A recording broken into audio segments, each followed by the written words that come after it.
I never imagined that at 70 years old, I would find myself in a battle with my own son. That here I am, facing the reality that Peregrine and his wife, Odette, believe my time has passed, and that it's now their turn to step in and take over. My house in Oak Lawn isn't a mansion, but it has always been home. 2 stories of warm, lived-in comfort, with a small garden where my orchids bloom like quiet jewels. Clarence and I bought it 32 years ago, back when property prices were laughably low compared to today. Now, with the construction of a new mall and the expansion of the city park, homes in our neighborhood have become highly desirable, especially those with history, original oak paneling, and stained glass windows, the kind of character my son and daughter-in-law are itching to claim. After Clarence passed away 5 years ago, the house became mine alone. At times it is quiet, so quiet that the ticking of the clock feels louder than it ever did, but I do not suffer. I have my friends whom I meet twice a week, a book club that keeps my mind lively, and volunteer work at the local library, cataloguing rare editions and old tomes. My orchids require constant attention, and I take pride in their delicate blooms. With Clarence's thoughtful insurance policy and my own careful savings, I live comfortably. Not extravagantly, but I want for nothing. I can travel once a year, update my wardrobe when the mood strikes, and enjoy a good bottle of wine on Friday nights without guilt. Decades as an insurance appraiser taught me to notice what most people miss. In this business, you must detect fraud, distinguish truth from lies, and spot forged documents. I cannot tell you how many times someone came to me, claiming that their precious heirlooms had been stolen or damaged, only to leave in stunned silence when I revealed the holes in their story. "You've got a diamond eye, Mrs. Haddock," my boss once said. And I took pride in it. It was that same skill, that careful attention to detail, that allowed me to see what Peregrine and Odette were plotting. Peregrine has always been ambitious, but ambition has a darker twin: greed. Lately it has consumed him. He makes a decent living at the car dealership, but it is never enough. Odette, his wife of 12 years, works as a receptionist at a beauty salon, yet she complains constantly about her modest position. They are both in their 40s, still renting an apartment, and perpetually dissatisfied. I first noticed their subtle changes about 6 months ago, where once they came to see me once a month on holidays, or when they needed a favor, they suddenly started appearing weekly. They brought groceries, asked pointedly about my health, and offered advice that felt rehearsed rather than caring. "Mum, did you remember to take your blood pressure pills?" Peregrine would ask, though he had rarely remembered before. "Phyllis, your roof looks like it might need repairs. Maybe it's time to move somewhere cozier," Odette added, her voice dripping with fake concern. I smiled and thanked them, though a knot of suspicion tightened inside me. I hadn't yet realized the full scope of their intentions. One Thursday night, when they came over again, I feigned exhaustion and went to rest in my bedroom, but stayed just outside the door, listening. "Did you see the prices for houses in this neighborhood?" Odette whispered, her excitement barely restrained. "We could buy an apartment, the new car, and still have money left for a vacation." "Yeah, but she's too attached to the place," Peregrine replied. "I don't think she'd ever sell. She's getting forgetful.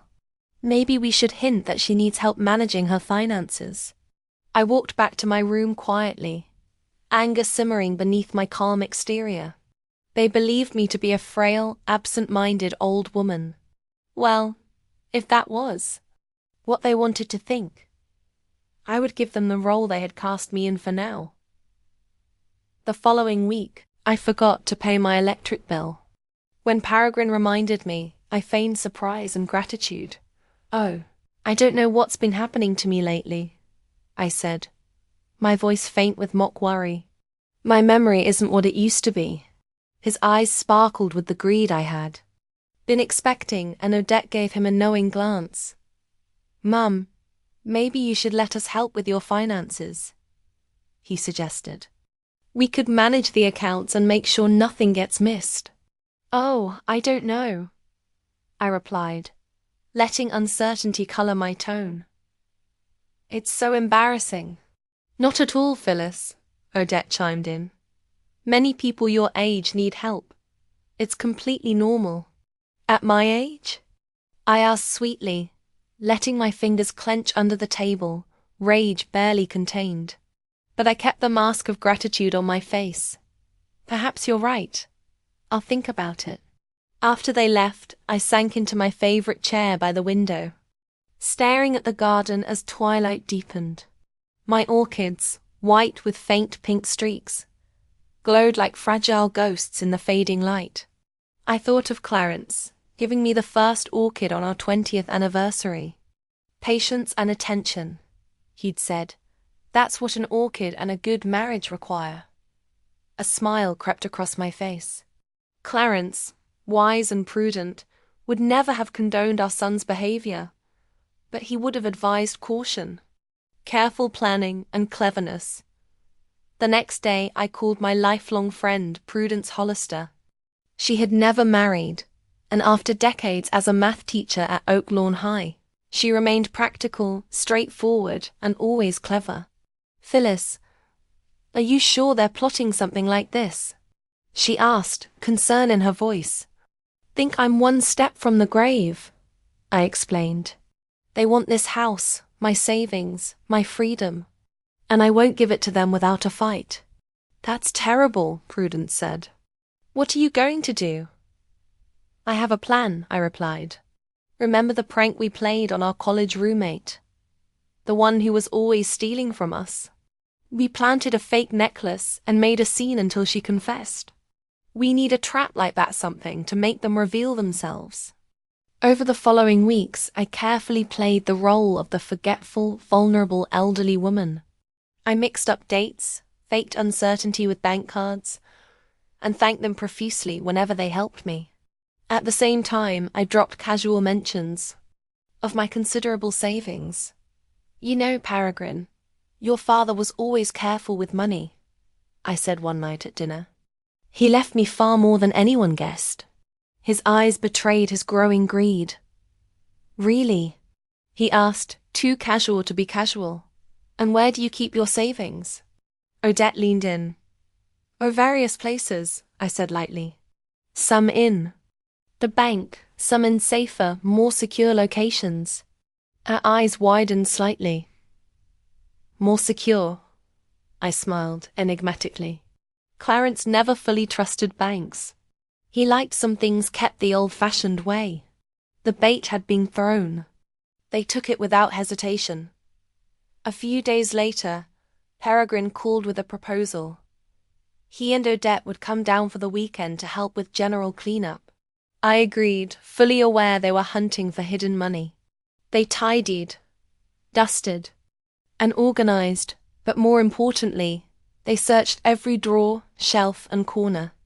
I sat in the garden, watching their disappointment grow, as they found nothing.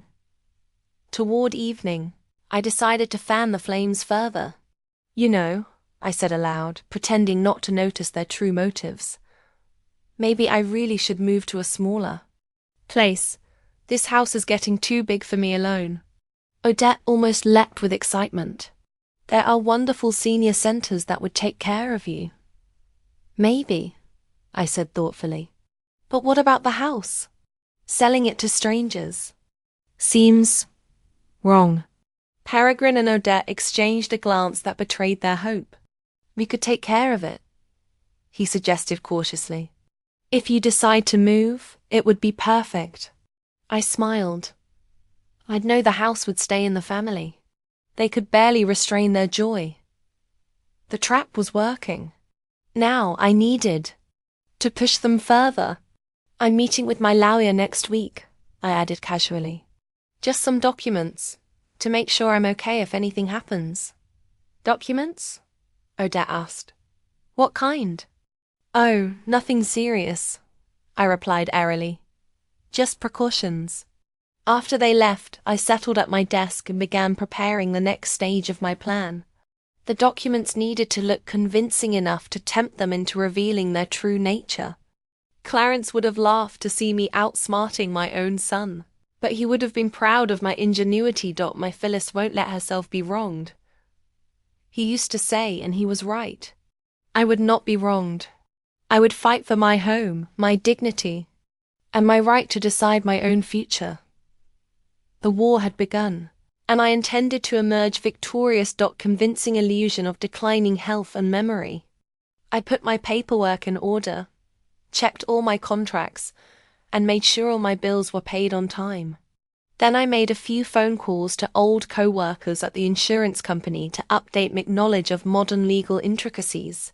My former co-worker, Lester Braftoft, with whom we used to investigate specious insurance claims together, was now teaching at a local college law school. He was delighted to receive my call and was happy to talk about the latest developments in real estate and probate law. Phyllis, are you going to sue someone?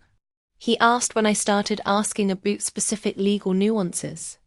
No, I just want to make sure my affairs are in order, I replied evasively. Well, look, if you need legal advice, give me a call.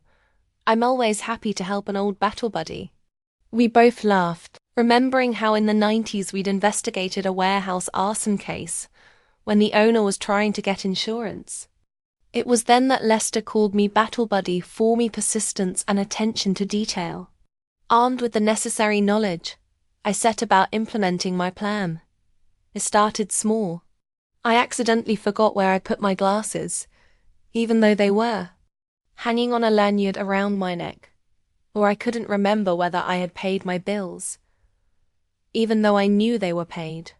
Whenever Paragon or Adet pointed out my forgetfulness, I sighed and said something like, "Oh, old age is no fun," or "my memo is not what it you are said to be." And every time I noticed them exchanging glances of growing enthusiasm. One morning I left my bank statement open on the kitchen table, showing the sizable balance in my account. When Paragon and Odette came to see me, I pretended I'd just woken up and came out in my robe and disheveled hair. "Mum, you look not so good," Paragon said, looking me over carefully. "Yeah." I put me hand to my forehead. "I didn't sleep well. I've been seeing noises all night." "Noises?" Odette was alert. "What kind of noises?" "I don't know. Like someone walking around the house." I waved my hand uncertainly. Probably just old pipes humming, or my imagination was running wild. I saw Odette's eyes flick to the bank statement on the table, and then she quickly averted her eyes, trying not to show her interest. "Maybe you should see a doctor," Paragon suggested. "Insomnia at your age could be a sign of health problems." At my age, he kept emphasizing my age as if 70 was almost a century old. "You're probably right," I agreed, sinking into a chair by the table. "I haven't been feeling very well lately. I've been dizzy a lot. It's the pressure." Odette said confidently. "My aunt used to get dizzy when her blood pressure started. We should check her blood pressure." Paragon nodded. "Do you have a blood pressure monitor somewhere?" I pretended to try to remember. I think it was in a drawer in the bathroom or in the bedroom. I don't remember exactly.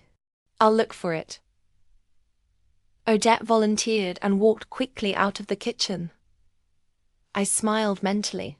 She would be looking not only for the thermometer, but also for other things that interested her, like the savings I supposedly keep at home. "Mom, when was last time you checked your account balance?" Paragon asked casually, nodding at the bank statement. "Oh, I don't remember." I pretended I'd just noticed the document. "It must have come the other day. I usually put the mail here," pointed to the stack of envelopes next to me, and then I sort through it when I'm in the mood. Paragon took this statement and glanced at it. "It's a pretty hefty sum," he said. trying to be casual, but I could see the greedy gleam in his eyes. Are you sure you want to keep all the money in one account? Maybe we should spread it out to reduce the risks. Risks? I frowned, finding incomprehension. What risks? Well, anything can happen to the bank, he shrugged. Or the account itself. Scammers are very creative these days. Oh, I hadn't thought of that. I shook my head worriedly. But you're right. Of course, it's not all of my savings, though. Your father always said you can't have all your eggs in one basket. So you have other accounts. Pereg tried to hide his interest, but was unsuccessful. Accounts, investments, I remained deliberately vague. And a few other things. Clarence was a very prudent man. That's when Odette came back with the tonomete. Dot found it in the bathroom cabinet, she said. Let's check your blood pressure, Phyllis. She took my blood pressure, which of course was a little high. I'd made sure of that by drinking a strong cup of coffee before they arrived, and being deliberately nervous. 15,090, Odette announced, looking at the display. That's pretty high, Phyllis. You need to keep an eye on it, Dot. Oh my God. I looked at them fearfully. Is it dangerous? Don't panic, but you definitely need to see a doctor. Peregrine said. Do you want me to make an appointment for you? If it's not too much trouble, I smiled gratefully. I've been so absent-minded lately. I'm afraid you'll forget to make an appointment. Sure, Mum. He patted my arm. I'll take care of everything. After they left, I allowed myself a quiet laugh. The plan had worked perfectly. They'd seen exactly what I wanted them to see. A vulnerable, forgetful old lady with a sizable savings. The bait was taken, and they took the bait. The next day, Paragon called to tell me he'd made a doctor's appointment for the following week. I thanked him and deliberately hanged the subject. You know, I was thinking about my old friend Ella Lenana, I said thoughtfully. She'd recently moved into that new senior center on the outskirts of town. Sunny Haru, I think. Really? He sounded wary. How's she doing there? She says she's very happy. I tried to make my voice sound dreamy. It's got all the amenities, 3 meals a day medical care, and no worries about the house or the bills. It's all included in the monthly fee. Sounds not bad, Paragon replied cautiously. Are you thinking of moving to a boarding house too? Well, sometimes I think that might be a wise decision, I sighed. This house is getting too big for me alone. And with my forgetfulness and health issues, maybe I do need help. Mum, don't rush into these decisions, Paragon said quickly. Let's go to the doctor first. Find out what's wrong with your blood pressure, and then we'll think about such a big change. Of course, darling, I agreed. Just thinking out loud. When we finished talking, I leaned back in my chair with a satisfied smile. I could practically hear the gears turning in Peregrine's head. The thought that I could sell Fee House and use the money to pay for my boarding. House stay had clearly horrified him. Now he would look for ways to keep me from making that decision, and to gain control of my property at the same time. A few days later, Paragon and Odette came to see me again, this time with a bag of groceries and a new tonomete. We decided you needed a more modern blood pressure monitor, Odette explained as she unpacked the box. This one is automatic, very easy to use.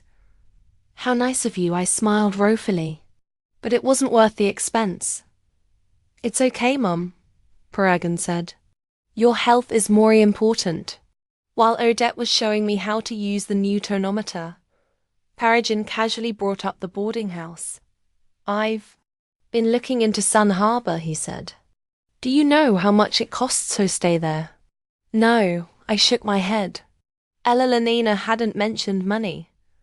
Almost $3,000 a month, he said with concern in his voice.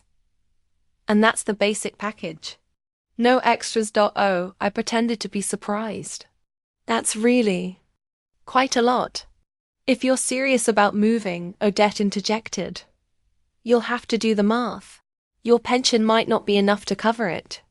Well, I have savings, I shrugged. And a house.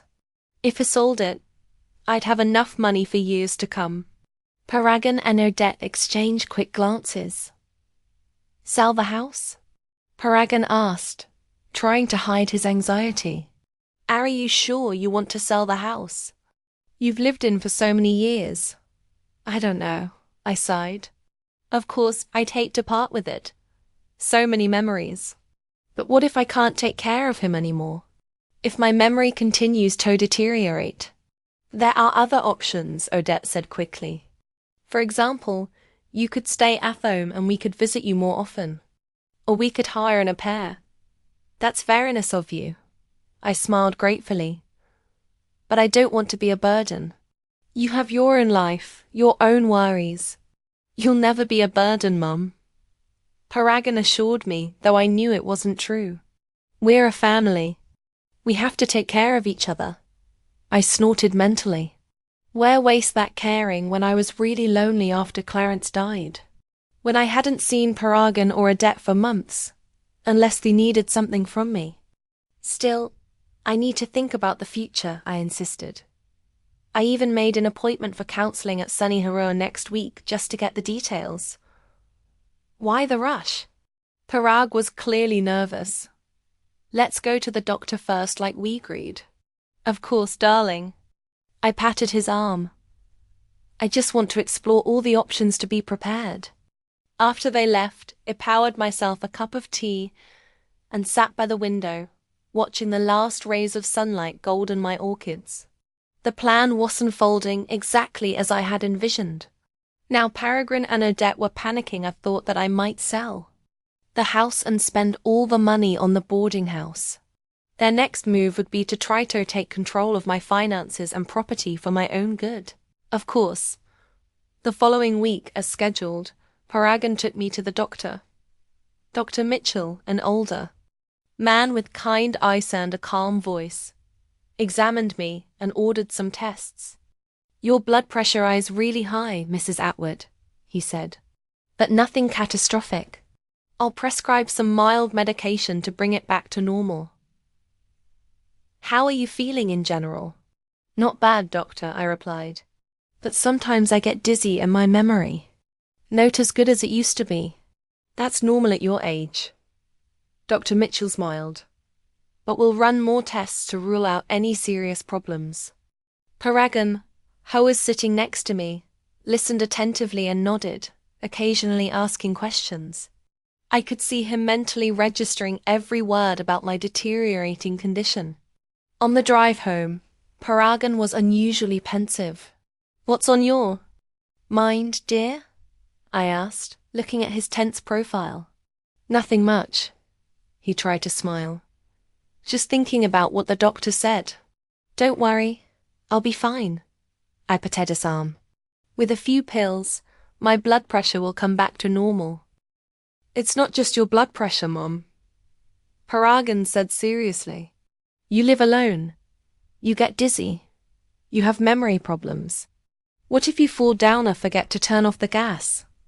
I can handle it. I counted dots so far. So far, he repeated. But what happens? In 6 months, a year from now? I didn't answer, pretending to think about what he'd said. In fact, I was watching him, noticing the flicker of calculation and impatience in his eyes. He was clearly hatching some kind of plan. That evening, Peregrine called me. Mom, Odette and I have been thinking, he started. Maybe we should move in with you for a while. Help out around the house. Keep you healthy. Move in with me. I acted surprised.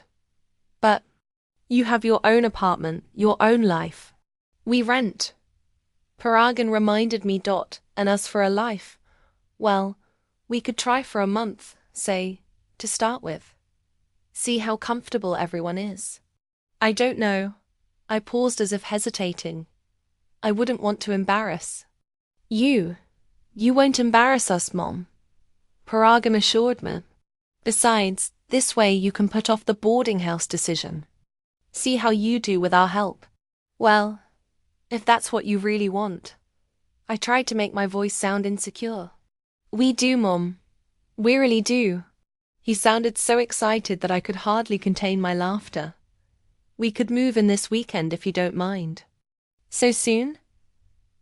I acted surprised. Well, if it's convenient for you.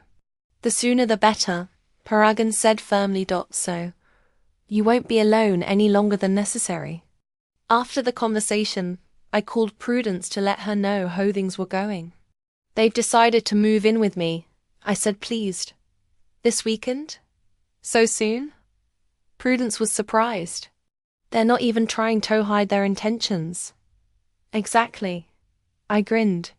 They're so sure I don't notice anything that they're not even trying to be subtle. Everything is going according to plan, Prudence. Now, we need to prepare for the next stage. And what will that be? I'll let them think they're in complete control. And then I'll show them the fake deed to the house that I supposedly.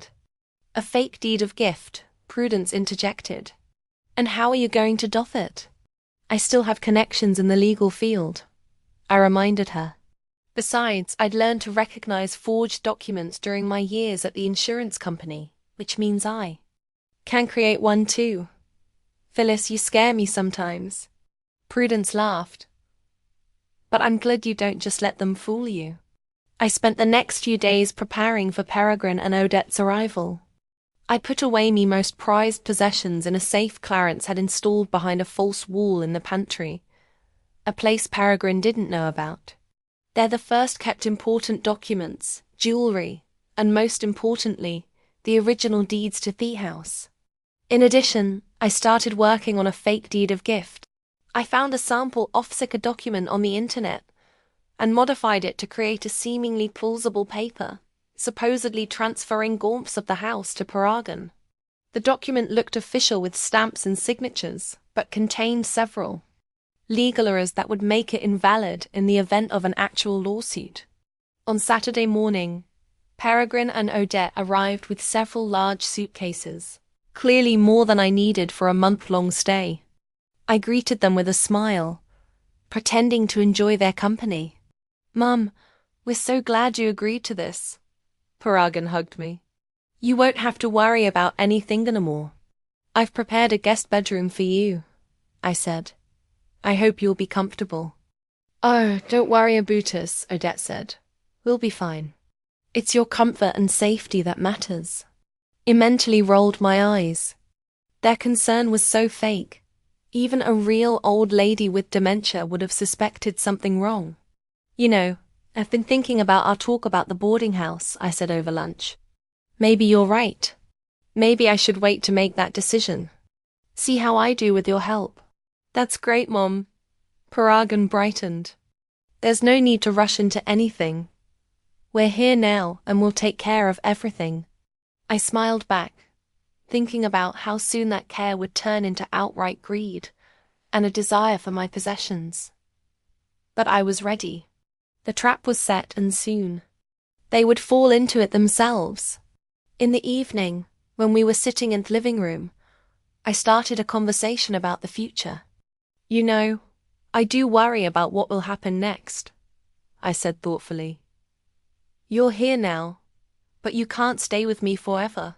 You have your own life, your own plans. Don't think about that right now, Phyllis. Odette smiled. Let's just see how things work out. Still, I insisted. I need to be sure that if something happens to me, everything will be all right with the house, with my stuff. Paragon and Odette exchanged glances. Mom, if you're worried about the legal side of things, Paragon began. Cautiously. We could talk to a lawyer, draw up some paperwork to give you some peace of mind. What kind of paperwork? I pretended not to understand. Well, like a power of attorney. Paragon suggested. So I could help you with your finances, your bills, your medical issues. Oh, I see. I nodded. Yeah, that sounds reasonable. I do forget to pay my bills on time sometimes. You see, he smiled. It'll be a lot easier this way. I'll take care of everything. The house too? I asked. I'm so worried about what will happen to it if I have to move to a boarding house. About the house too, Peregrine said confidently. Don't worry about anything, Mom. We'll make the best of it. I saw the greedy gleam in his eyes, and I knew that he had my house in his mind. Well, let him think it's all going according to his plan. Soon he'll know what it means to outsmart an old fox like me. Thank you, darling. I smiled gratefully.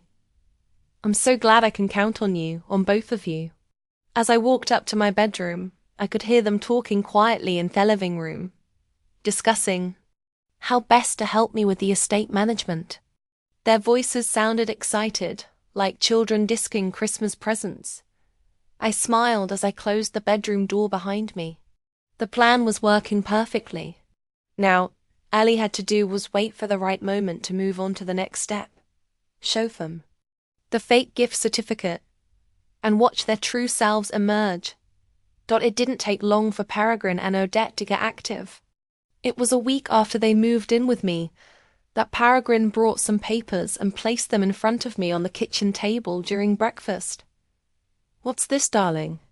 I took the papers and pretended to try to make out the fine print without my glasses. Those documents we talked about, Mum, he smiled.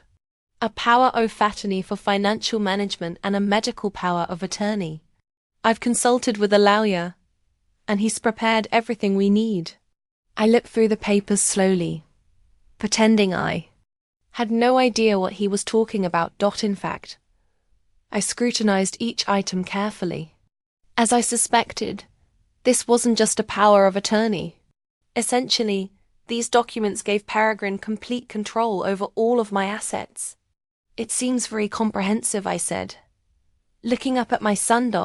It's meant to be Mother, he explained patiently. So, I can help you in all areas, with bank accounts, with paying bills, with medical issues, so you don't have to worry about anything. And with the house too. I pointed to the real estate clause. Yes, and the house.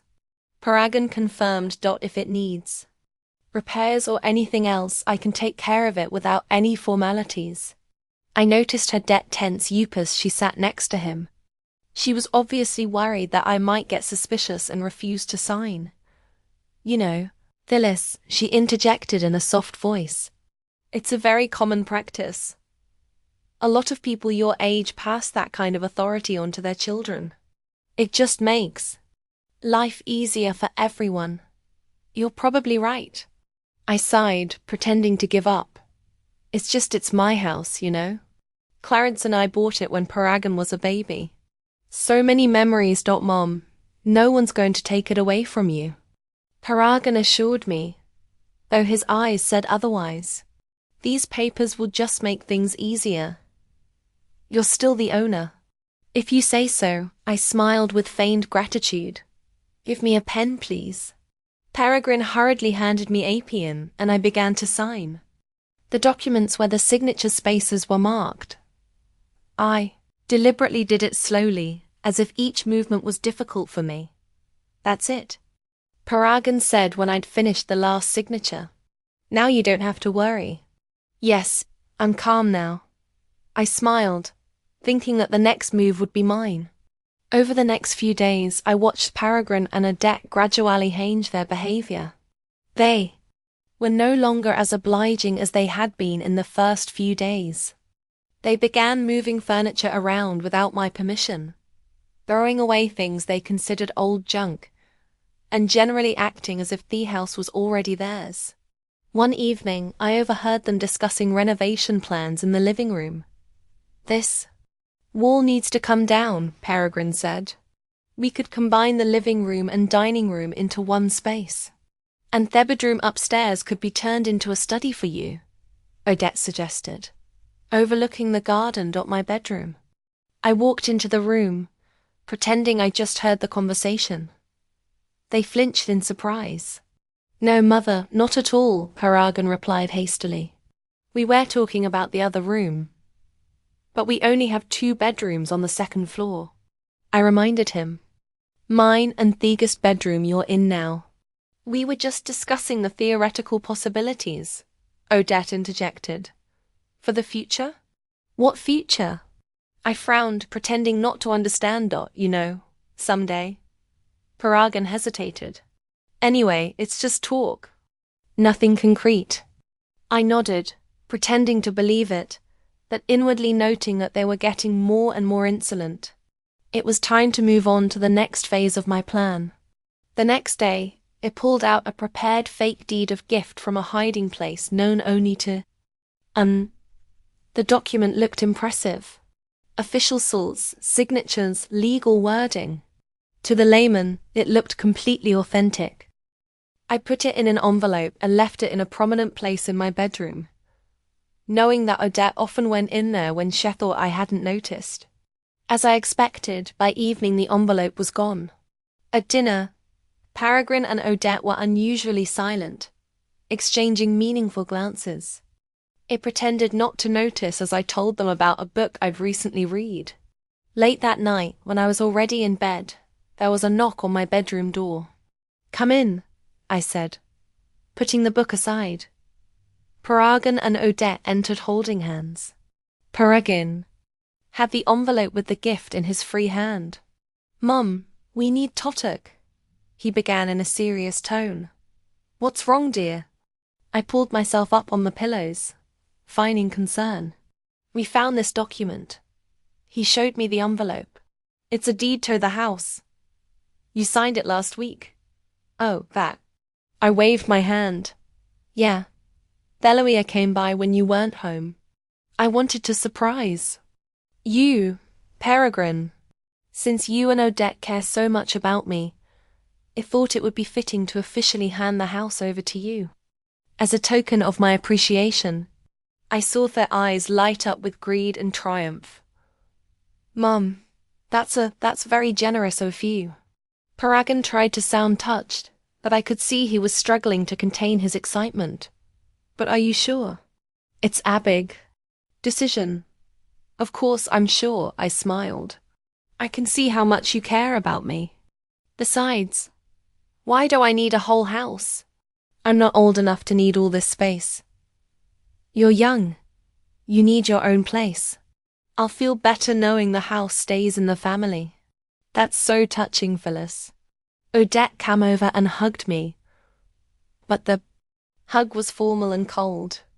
"Me really appreciate your generosity." "I'm glad you're pleased." I patted her hand. "Now, if you didn't mind, I'd like to do a little reading before bed." "Of course, Mother." Paragon kissed my cheek. "Good night." As soon as the door closed behind them, I heard their muffled but excited voices in the hallway. They clearly couldn't believe their good fortune. I smiled and went back to my book, knowing it wouldn't be long before they showed their true colors. And I was not mistaken. The very next day, their behavior changed dramatically. They no longer pretended to care. At breakfast, Odette announced that they'd invited an interior designer to discuss the renovation. An interior designer? I acted surprised. Why? "The house needs updating, Phyllis." Odette dismissed. "Everything about this place is so outdated." "But I like the way it's organized," I countered. Clarence and I picked out every detail together. "Times change," Mom. Per Agan interjected. "You can't live in the past forever. The house needs a modern look." I noticed that he was no longer asking my opinion or permission. He was simply informing me of his plans. The endowment clearly gave him confidence. "And when is this designer coming?" I asked. "This afternoon, Odetinswood. And the realtor's coming by to appraise the value of the house." "Just for information." "Of course." For information, of course. They'd already estimated how much they could get for the house if they decided to sell it. "I see." I nodded, pretending not to notice their true intentions. "Well, I'll try not to interfere with your meetings." "Yes, that would be helpful." Odette didn't even try to hide her irritation. Maybe you could visit your friend Prudence. Spend the day with her. That's a good idea. I agreed. I haven't seen her in a while. I called Prudence and arranged a visit, not to clear the house for Peregrine and Odette, but to update her on developments and prepare for the final phase of my plan. They took the bait, I informed Prudence, sitting in her cozy living room. Now they think they own the house. How are they behaving? Prudence asked, pouring tea. Like real owners, I grinned. They've already brought in a designer and aerial tour. They're planning to redecorate the place to their liking. What about you? Prudence frowned. They haven't tried to evict you. Not yet, I shrugged. But it's only a matter of time. They're already insinuating that I'm interfering with their plans. What are you going to do when they try to kick you out? We'll see. I smiled enigmatically. The main thing is to get them to reveal their true nature, so there would be no excuse later. When I got home that evening, the house was full of strangers. The interior designer and his assistant were taking measurements and photographing rooms, and a man in a business suit, apparently a realtor, was discussing something with Peregrine. In the living room. Mom, you're back. Peregrine smiled strangely. How was your day? Fine, thank you. I looked around. You're having a meeting, I see. Yeah, we're discussing possible changes, he said with a wave of his hand. Mr. Jenkins, the realtor, says that if you update everything properly, the value of the house could go up 30%. That's right, I nodded. And you're planning to sell the house? No. Peregrine answered hastily, though his eyes said otherwise. It's just good to know the market value just in case. Of course, I pretended to believe him. I think I'm going to go to my room. I'm tired from the day. Yeah, go get some rest. He was obviously glad to bear it of me. We're going to do some more work here. Over the next week, the house became a backyard. Peregrine and Odette invited builders to estimate the cost of repairs, real estate consultants, and friends to brag about their acquisition. They paid less and less attention to me, as if I were a ghost in my own house. One morning I heard them discussing a problem in the kitchen. Something has to be worked out with your mother. Odette was saying we can't start renovations while she's living here. No. Peregrine sighed. But how do I gently suggest that she move out? Maybe it's time to think about that boarding house. Odette suggested Sunny Harbor or whatever it was. She was the one who mentioned it. Yeah, but she wanted to sell the house to pay for it. Peregrine reminded her. And now it's ours. I don't think her pension will pay for a boarding house like that. There are cheaper options, Odette insisted. It didn't have to be the most luxurious. I stepped quietly away from the door, seething with indignation. They were discussing where they could put me, like I was worthless. And this was my own son. That evening, Peregrine knocked on my bedroom door. Mom, can I talk to you? He asked, coming in. Of course, dear. I put the book aside. About what? He sat on the edge of the bed, feigning concern. Odette and I are worried about you, he began. Your health, your memory. Maybe you'd be better off in a place where you'd be professionally cared for. You mean a boarding house? It pretended to be surprised. But I thought you moved in with me so I could stay at home. Things have changed, Mom. He tried to smile, but it was unconvincing. We're planning a major renovation, and it's going to be uncomfortable and even dangerous to live here during the work. Besides, with your health problems. What health problems? I frowned. Yes, I get dizzy, and sometimes my memory fails, but I'm fine. Don't kid yourself, Mom. Peregrine sighed. We can see how hard this is for you. The boarding house will take much better care of you than we can. What about payment? I asked. Yao know these places are expensive. We found an easier option. He pulled a brochure out of his pocket. Quiet Wharf. It's not as posh as Sun Harbor, but it's a decent place, and your pension should be enough. I picked up the brochure and flipped through it. From the pictures, it looked like the cheapest, dreariest boarding house I could find. I don't know, Peregrine. I shook my head. I'd hoped to stay home after all. After all, this house it's not yours anymore, Mum. He interrupted sharply, losing patience. You signed the deed of gift, remember? The house belongs to me now. But you promised I could live here. I let my voice shake. Circumstances have changed. He shrugged. Besides, you'd be better off in a place where there's constant medical care. I don't want to go to a boarding house, I said firmly. This is my home, and I'm staying here. Paragon sighed and stood up. Think again, Mum. We've already arranged a place. For you. If you refuse, we'll have to look for other solutions. After he left, I called Prudence. They've started, I said. They're trying to evict me to some cheap boarding house. What bastards, Prudence said indignantly. What are you going to do? Refuse, of course, I grinned. I want to see how far they're willing to go. The next few days turned into psychological. Paragon and Odette did everything they could to make my life in the house unbearable. They played loud music, invited noisy groups of friends, accidentally threw away my things and made it clear that I was no longer welcome here. The climax came. On Saturday night, 2 weeks after I showed them the fake gift certificate, I was sitting in the living room when Peregrine and Odette walked in with a determined look.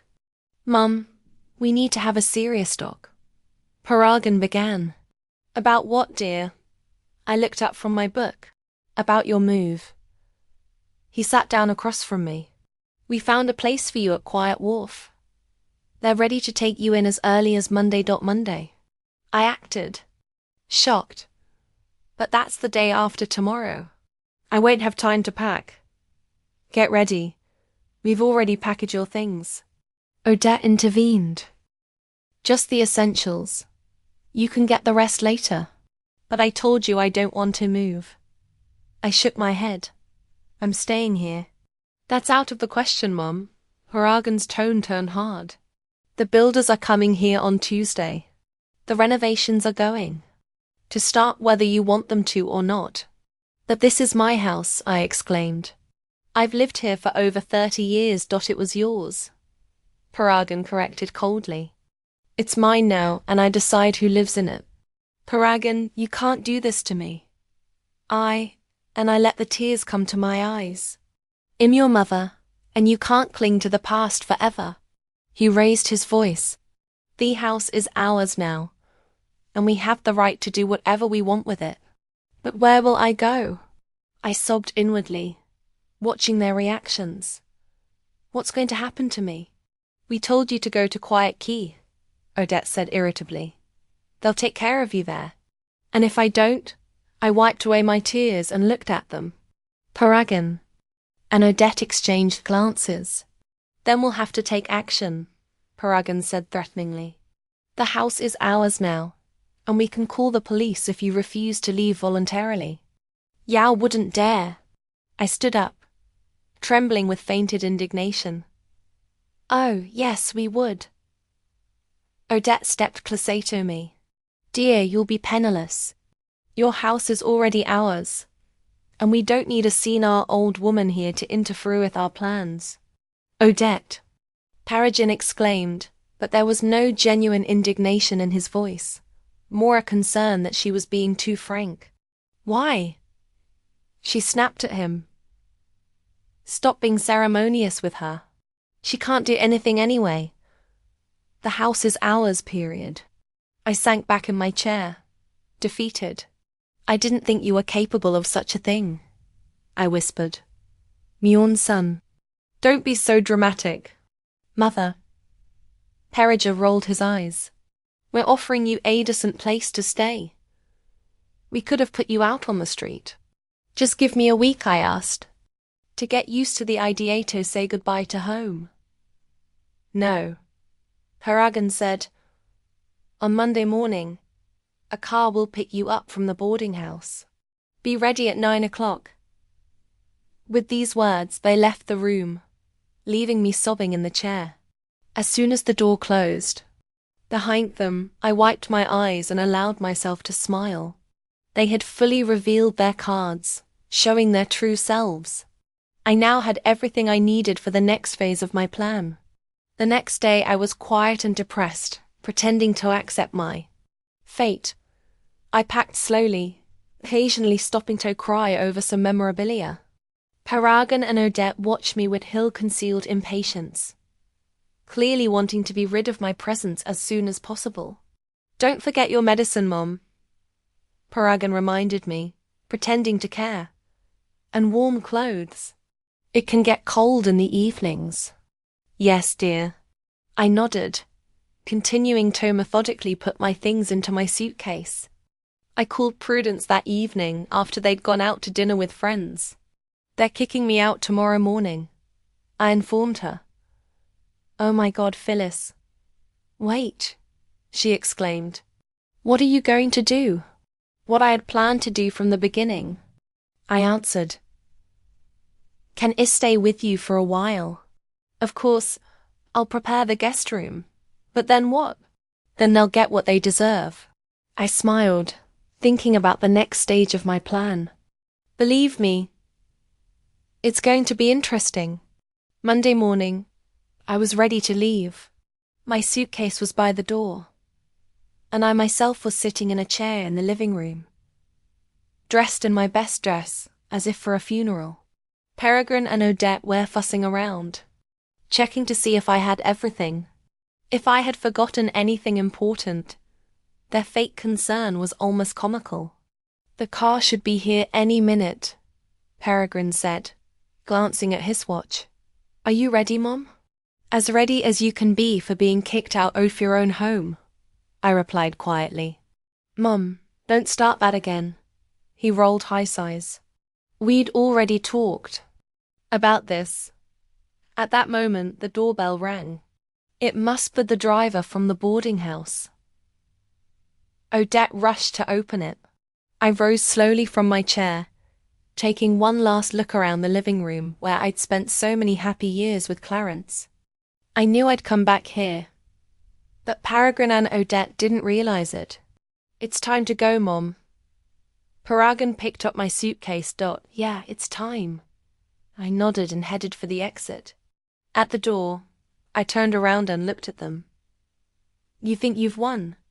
I said, that you tricked the stupid old woman and took her house. But remember, there's a price to pay for everything in this life. And the bill may come when you least expect it. What are you talking about? Peregrine frowned. Nothing, darling.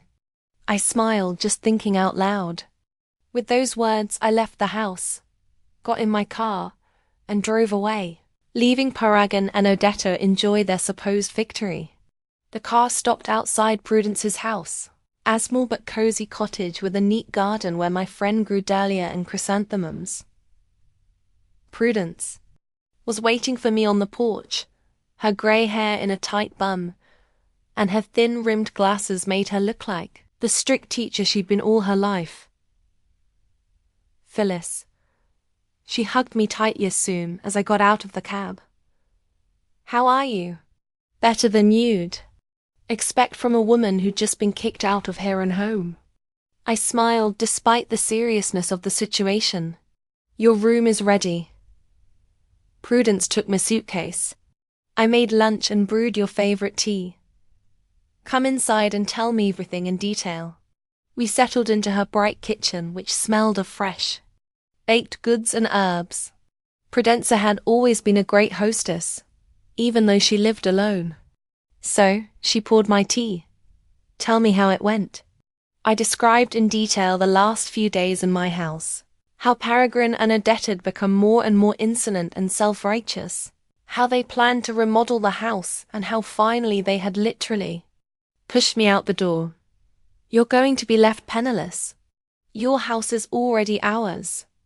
I repeated Odette's words. Can you believe it? This coming from the woman who until 2 weeks ago had been playing the caring daughter-in-law. Unbelievable. Prudence shook her head. What are you going to do now? What I've been planning all along. I sipped my tea. Sue them for fraud and attempted embezzlement. But you showed them the deed of gift. Prudence said, wouldn't that complicate matters? Not if I deny that I ever signed it. I winked at her. I'm going to claim that I have no idea where that paper came from. That they must have fabricated it themselves. And they'll believe you. Prudence looked skeptical. Why wouldn't she? I shrugged. I have an impeccable reputation. I've spent my life as an insurance appraiser detecting fraud. And their actions speak for themselves. They kicked their own mother out of her house. What kind of judge will believe that I willingly gave them the house if they treated me like that? It makes sense, Prudence agreed. But you'll need a good lawyer. I already have one in mind. I smiled. Remember Lester Bancroft? We worked at the insurance company together. Now he teaches law school and is in private practice. The next morning, I called Lester. His voice sounded as cheerful as it had 30 years before. Phyllis, what a pleasant surprise. To what do I owe the pleasure? I've got a problem, Lester. I get right to the point. A legal problem. I need your help.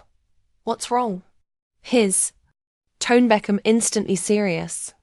I summarized the situation without going into detail about the fact that I'd shown Paragon and Odette the forged deed of gift. They claimed that I signed the deed to the house, but I did nothing of the sort, I concluded. And now they kicked me out and want to sell my house. This is serious. Lester was quiet. Can you come to my office today? We need to go over the details and see the original deeds to the house. Sure, I agreed. Would too. Oh, be okay with you? Great. I'll put it on my calendar. Prudence insisted on accompanying me to the meeting with Lester. His office was in the Oak Lawn Business Center, a modern glass and concrete building. The receptionist ushered us into a spacious office where Lester was already waiting for us. Their ears had favored him. Despite the grey in his temples, he retained a trim figure and a lively look in his intelligent eyes. When he saw me, he smiled broadly and rose to meet me. Phyllis. He shook my hand. You haven't changed at all. Lester, that's not true, and you know it. I smiled back. Let me introduce an old friend of mine, Prudence Hollister. Nice to meet you. Lester shook Prudence's hand. Please sit down. So Phyllis, tell me everything in detail. I told you the whole story, from Paragon and Odette's suspicious interest in my house, to their threats to call the police if I didn't leave my own house. They claim they have a deed of gift, signed by me, I said. But I never signed anything like that. I've never even seen it. I don't know where they got it from. Lester listened intently, occasionally making notes in his notebook. Do you have the original deeds to the house? He asked when I was done. Yes. I pulled a folder of documents out of my bag. I always keep them in a safe place. Paragon and Odette didn't know where they were. Lester looked through the documents. Nodding, it's all in order. The house is officially yours. No encumbrances or restrictions. Now, about the supposed gift deed. You say you've never seen it? Never. I answered firmly, looking him straight in the eye. I have no idea what the document is, or where it came from. Lester tapped his pen thoughtfully on the table. In that case, we're dealing with a serious fraud. If they presented a forged document and actually evicted you from your own home on the basis of it, it's a criminal offense. What do we have to do? I asked first.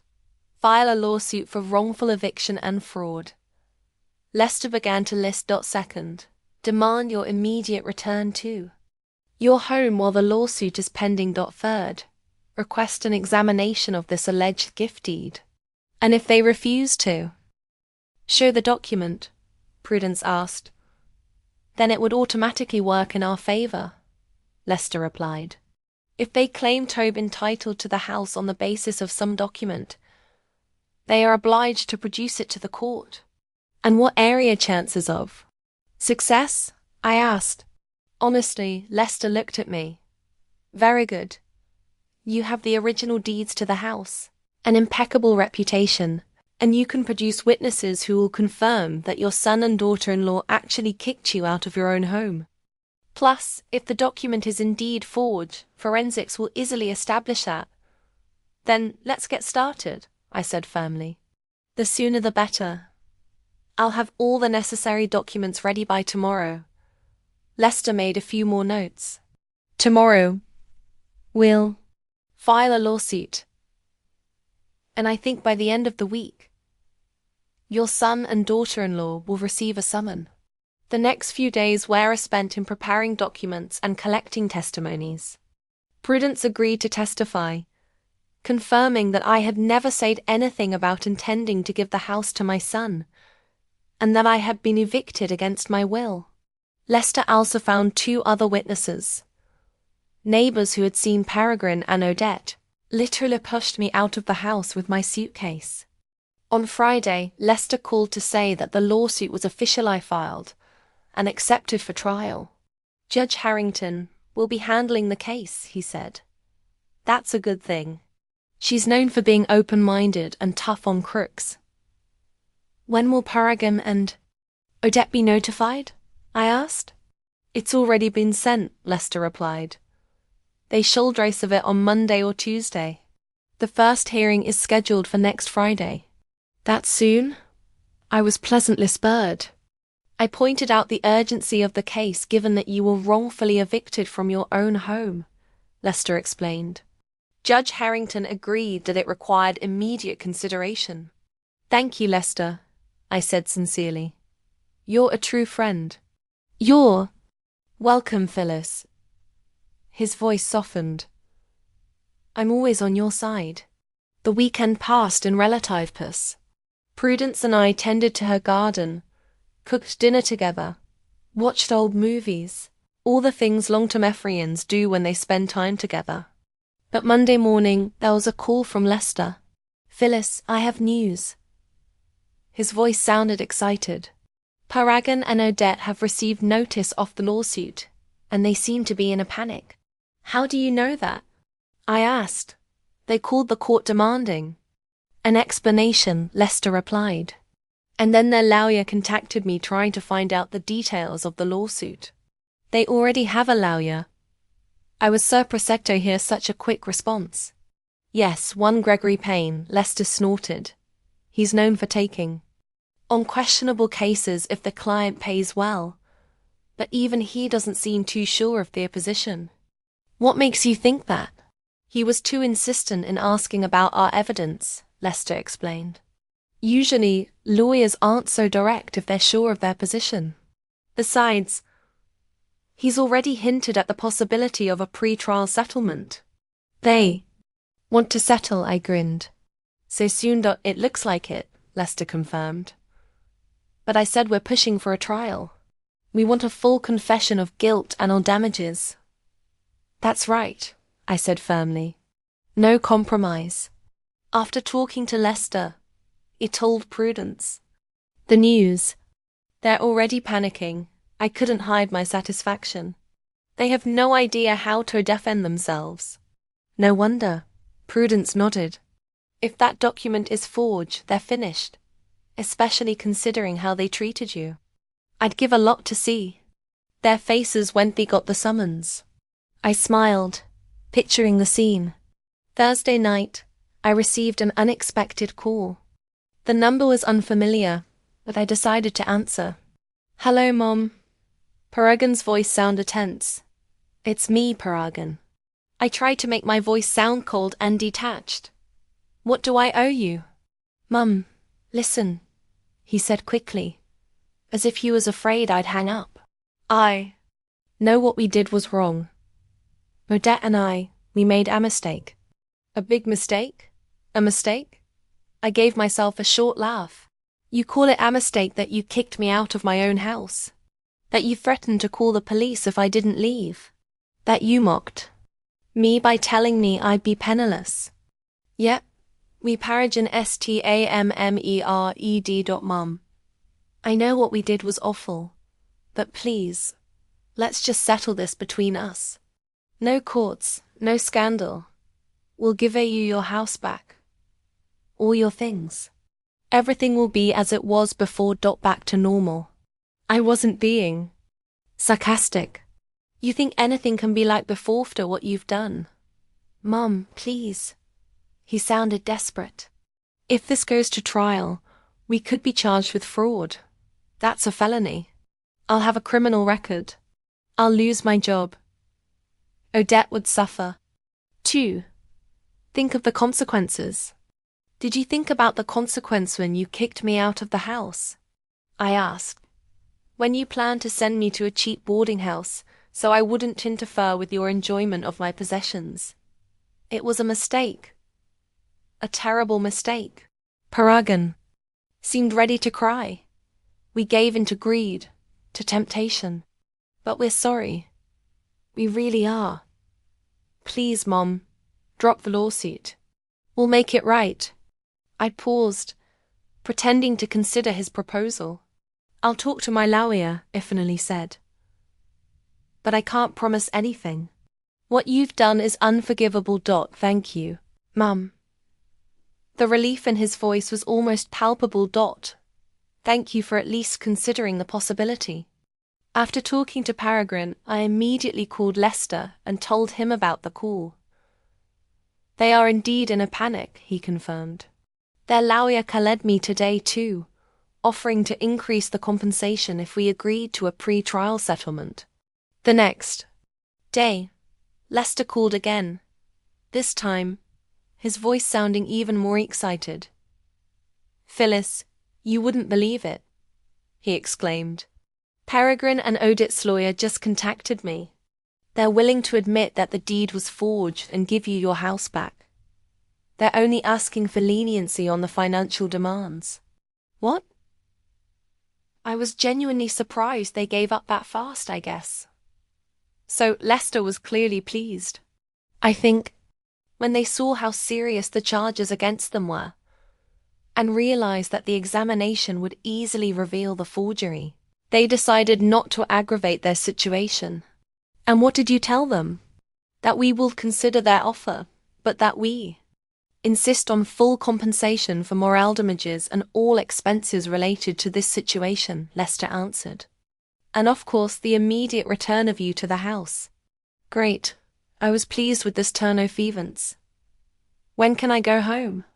If we agree, it will be today, Lester said.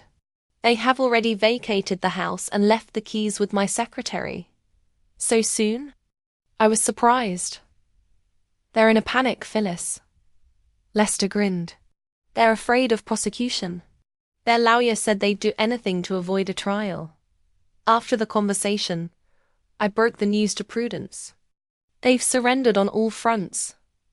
I couldn't hide my triumph. They've signed a confession, agreed to compensation, vacated the house. You've won. Phyllis. Prudence hugged me. I always knew you wouldn't let yourself get hurt. I just wanted justice. I shrugged. And now I had it.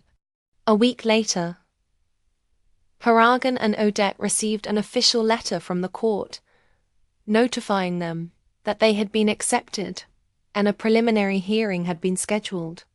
Lester told me that they were literally speechless when they saw the list of charges.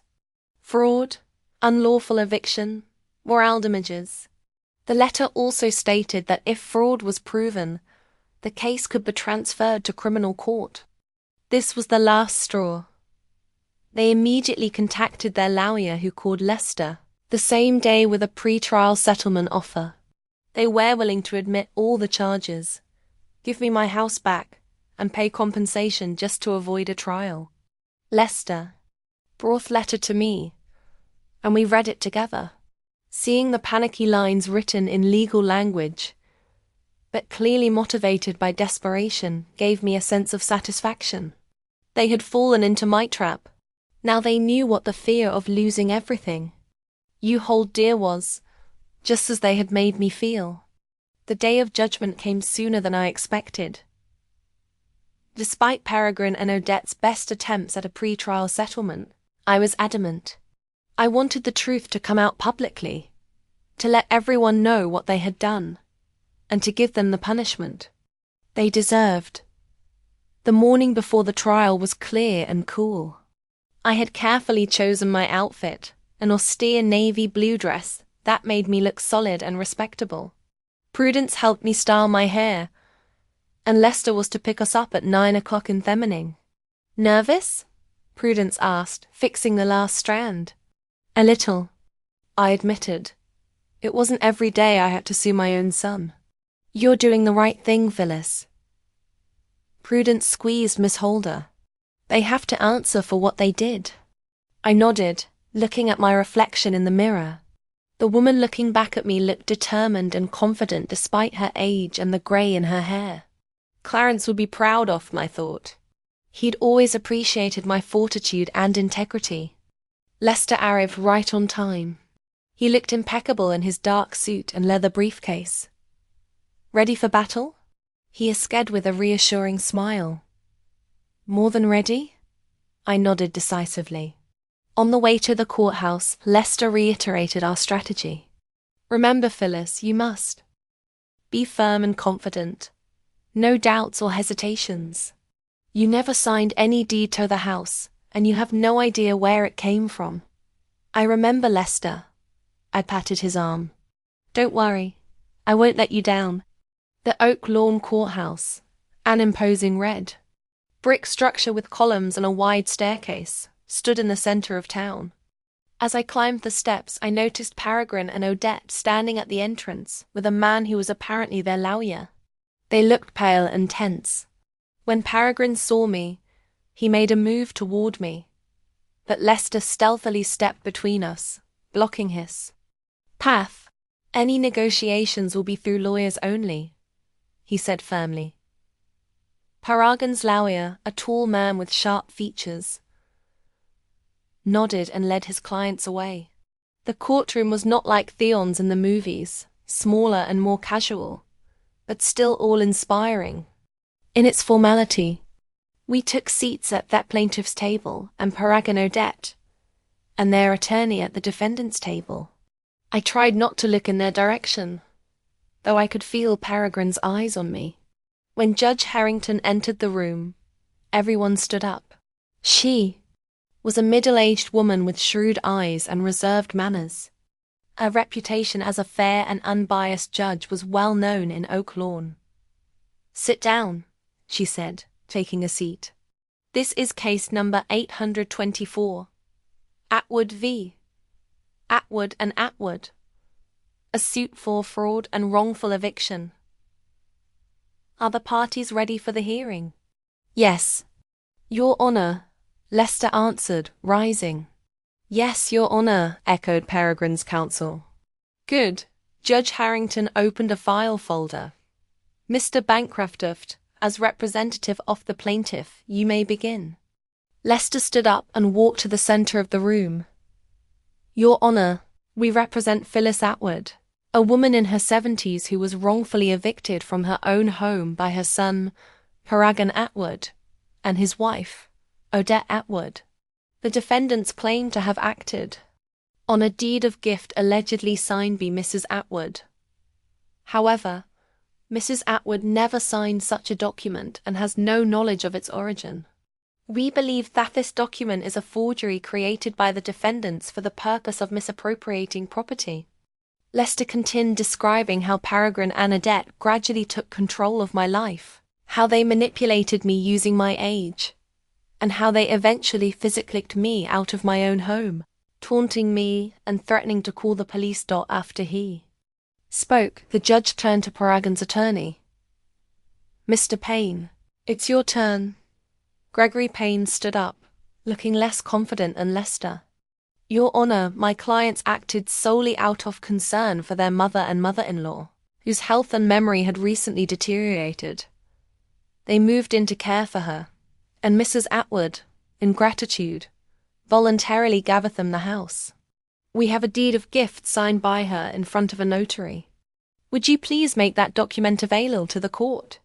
Judge Harrington asked. Payne handed the document to the bailiff, who in turn handed it to the judge. The judge scrutinized the paper, then looked at me. Mrs. Atwood, do you recognize this document? I looked at the paper the bailiff handed me. It was the same figure deed of gift that I had created myself and shown to Paragon and Anderdet. But now I had to deny I'd ever seen it before. No, Your Honor, I replied firmly. I have never seen this document before, and I most certainly did not sign it. But your signature is on it, the judge observed. That's not my signature, Your Honor. I shook my head. It's similar, but it's a forgery. Mr. Payne, the judge turned to Paragon's attorney. Do your clients claim that Mrs. Atwood signed this document voluntarily? Yes, Your Honor. Payne nodded. Moreover, she herself showed them this document, saying that she signed it as a token of gratitude for their care. That's a lie. I couldn't take it anymore. I never signed that document or showed it to them. Mrs. Atwood, please. Judge Harrington raised her hand. You will have an opportunity to speak. Mr. Bankfra, do you have anything to add? Yes, Your Honor. Lester stood up. We ask that the signature on this document be examined to determine if it belongs to Mrs. Atwood. In addition, we have witness willing to testify that the defendants publicly bragged about how they tricked Mrs. Atwood and took her house from her. Judge Harrington nodded. All right, I'll order an expert examination of the signature. Now, let's hear from the witnesses. Mr. Bancroft, call your first witness. I call Prudence Hollister, Lester announced. Prudence arose and approached the witness stand. After being sworn in, she began her testimony. I've known Phyllis for over 50 years. We went to college together, she began. Phyllis never told me that she intended to pass her house to her son. On the contrary, she had repeatedly expressed that Paragon and Adet were taking too much interest in her property. When was the last time you had any contact with Mrs. Atwood before her eviction? Lester asked. The day before they kicked her out, Prudence replied. She called me very upset. Said that Paragon and Odette were demanding that she move into the boarding house because they wanted to start renovations on the house. When she refused, they threatened to call the police. And then what happened? The next day, Phyllis came to me with one suitcase in tears. Said they had literally pushed her out the door, taunting her and telling her that the house was now theirs, and she would be left penniless. Prudence. Payne's cross-examination of Prudence was brief and ineffective. He tried to insinuate that I might have forgotten to sign the deed because of memory problems, but Prudence stood firm, claiming that I had always had a clear mind and an excellent memory. The next witness was our neighbor, Mr. Jenkins, who lived across the street from my house. I saw them push Mrs. Atwood out of the door. He said she was crying and young Atwood was dragging her suitcase and saying something like, "Stop being so dramatic. Mom, the house is ours now." Period. Did you ever hear defendants talk about getting Mrs. Atwood's house? Lester asked. Yes, nodded Mr. Jenkins. A few days after Mrs. Atwood left, I saw them showing the house to some people. Young Mrs. Atwood was saying, "We've arranged it so cleverly, the old woman didn't even realize what she'd signed." Whispers rippled through the courtroom, and Judge Harrington tapped her gavel to call for silence. Payne tried to discredit Mr. Jenkins' single quotes S. testimony by insinuating that he had poor hearing and might have misunderstood Odette's words. But Mr. Jenkins stood firm. Then it was my turn to testify. I got up and walked to the witness stand, feeling the stares of everyone present, especially Paragon and Odette. After the oath was administered, Lester began to ask me questions. "Mrs. Atwood, tell the court how long your have owned the house from which you were evicted." 32 years, I answered. "My husband and I bought it when Peregrine was only 8 years old. It was our first and only home." "And did you ever express a wish to pass it on to your son?" "Never," I answered firmly. "I plan to live there for the rest of my life, and then perhaps bequeath it to Paragon, but I never intended to pass Eton in my lifetime." "Tell the court how your son and his wife became interested in your house." I described in detail how Paragon and Odette began visiting me more frequently after. Real estate prices in our neighborhood rose.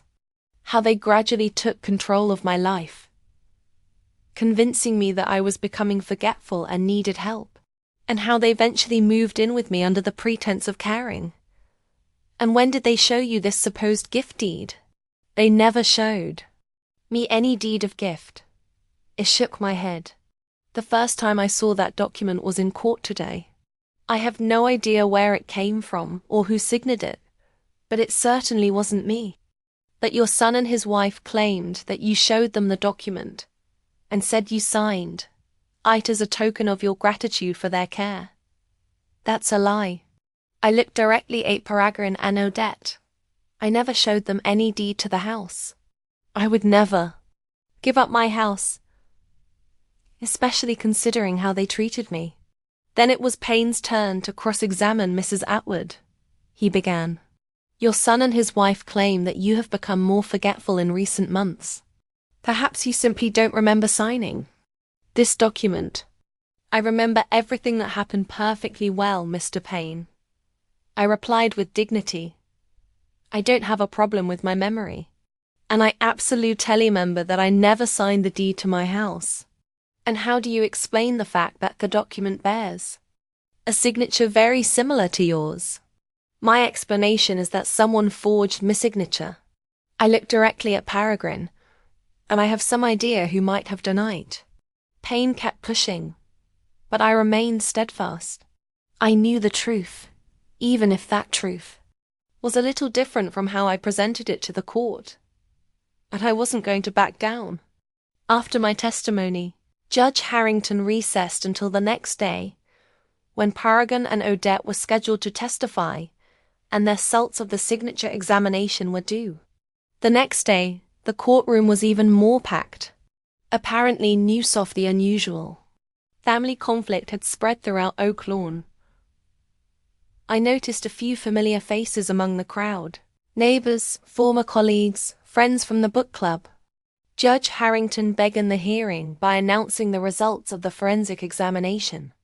According to the expert's report, she said, reviewing the document, the signature on the deed of gift does not correspond to Mrs. Atwood's signature samples provided to the court. The expert states with a 98% probability that the signature is a forgery. Whispers rippled through the room again. I saw Peregrine and Odette turn pale. Their lawyer leaned toward them and whispered something quickly. "In light of these findings," the judge continued, "I asked the defendants, do you still insist that Mrs. Atwood sign this document voluntarily?" Payne rose, looking uncertain. "Your Honor, my clients would like to make a statement, please." The judge nodded. Paragon stood up pale and visibly nervous. "Your Honor," he began in a trembling voice. We admit that the document was not signed by my mother. I created it when my mother showed us a draft of the power of attorney she planned to sign.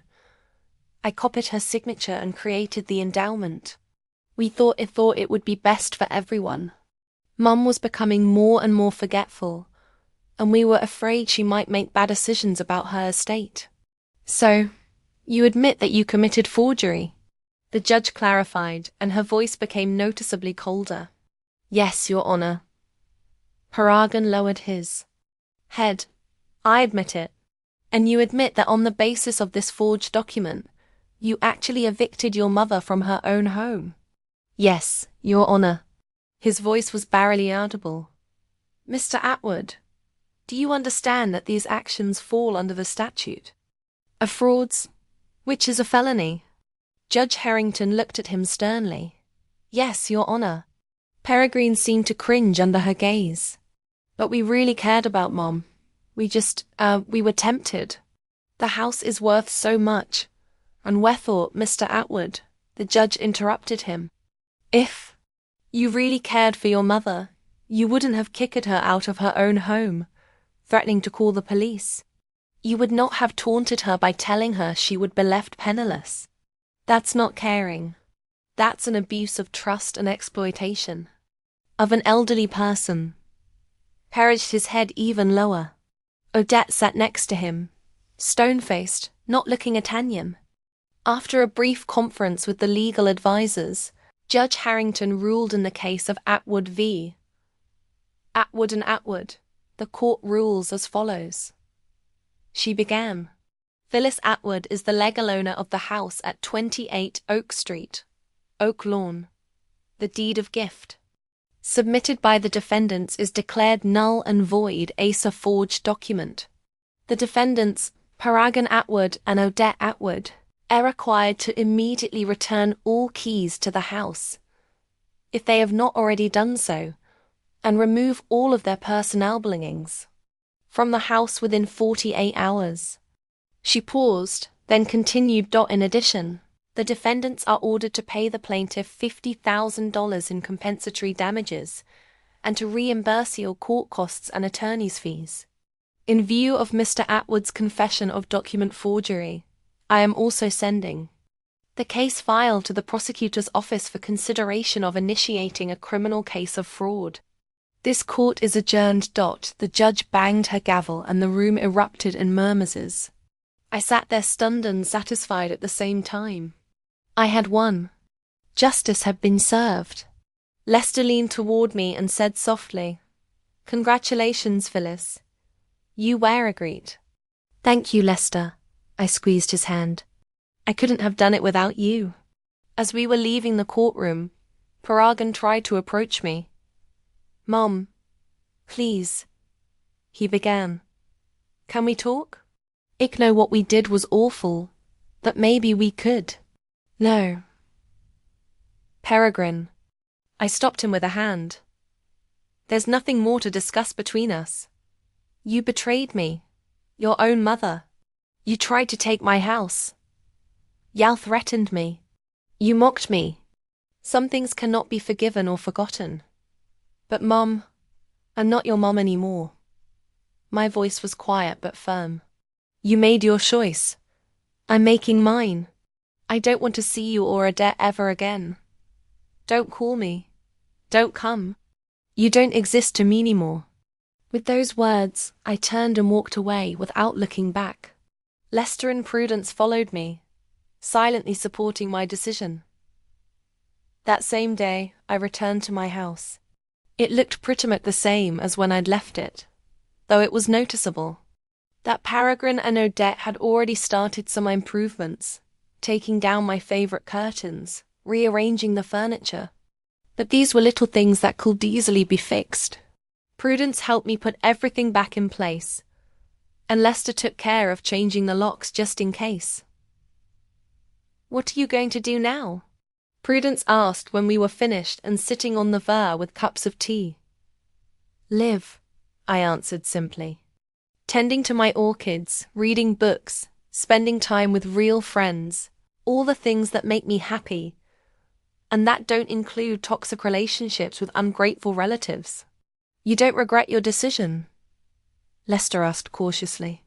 "After all, Peregrine is your only son?" "No, I don't." I shook my head. "You know, Lester, some people think that families are sacred, that you should forgive your relatives no matter what they've done, just because they're family. But I didn't see it that way. Relationships should be mutually respectful whether you are related or not. Peregrine and Odette showed their true colors, and it was ugly. I don't want anything to do with people capable of such treachery."